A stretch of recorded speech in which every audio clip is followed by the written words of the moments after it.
আমের কালারও যেমন, হালুয়ার কালারও তেমন, কোনো রকম ফুড কালার ছাড়াই আমের হালুয়া।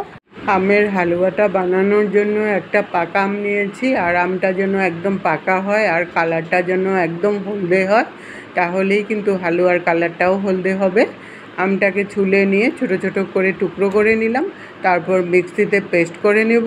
পেস্টটাকে একটা বাটির মধ্যে ঢেলে আলাদা করে রেখে দিলাম। এখন কতগুলো কাজু, আমন্ডস আর কিশমিশ নিয়েছি। কাজুগুলোকে আর আমন্ডসগুলোকে একটু কুচি করে নেব, আর কয়েকটা কাজু আস্ত রেখে দেব। এখন কড়াই বসিয়ে 3 চামচ ঘি দিয়ে দিলাম। ঘিটা গরম হয়ে যাওয়ার পর তারপর কিশমিশগুলোকে আর গোটা কাজুগুলোকে একটু ভেজে উঠিয়ে নেব লাল লাল করে, তাহলে খেতেও ভালো লাগবে। ওই ঘিয়ের মধ্যে আরও 2 চামচ রিফাইন্ড অয়েল দিয়ে দিলাম। আপনারা ইচ্ছা করলে পুরোটা ঘি দিয়েই বানাতে পারেন। 2টো তেজপাতা দিয়ে দিলাম। তেজপাতাটা একটু ভাজা হয়ে যাওয়ার পর 1 বাটি সুজি দিয়ে দিলাম। সুজিটা কিন্তু একটু ভাজা করতে হবে, একদম ব্রাউন কালার করে নিতে হবে, তাহলেই কিন্তু রেসিপিটার কালারটাও সুন্দর হবে। সুজিটা যখন ব্রাউন কালার হয়ে গেল তখন আধা বাটি চিনি দিয়ে দিলাম।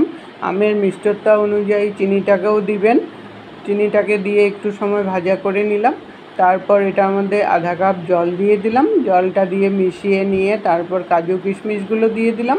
কাজু কিশমিশগুলো দিয়ে এখন নেড়ে জলটা যখন শুকিয়ে আসলো আর শুকনো শুকনো হয়ে গেল, ব্যালেন্সের জন্য একটু নুন দিয়ে দিলাম। মিষ্টি জিনিসে একটু নুন দিবেন, তাহলে কিন্তু মিষ্টির স্বাদটা দ্বিগুণ বেড়ে যায়। নুনটা দিয়ে ভালো করে মিশিয়ে নিয়ে যখন আরেকটু শুকিয়ে গেল তখন আমের মিশ্রণটাকে দিয়ে দিলাম। আমের মিশ্রণটা দিয়ে ভালো করে মিশিয়ে নিয়ে যখন আমের পেস্টটা শুকিয়ে আসলো তখন উপর থেকে আমন্ডস কুচি আর কাজু কুচি একটু ছড়িয়ে দিলাম। ছড়িয়ে দিয়ে ভালো করে মিশিয়ে নিয়ে নামিয়ে নিলেই আমার আমের হালুয়া একদম রেডি হয়ে গেল। ওপর থেকে একটু আমন্ডস কুচি আর কাজু কুচি ছড়িয়ে দিবেন, দেখতেও ভালো লাগবে, খেতেও ভালো লাগবে। রেসিপিটা যদি ভালো লেগে থাকে লাইক দিয়ে সবার সাথে শেয়ার করে দিবেন।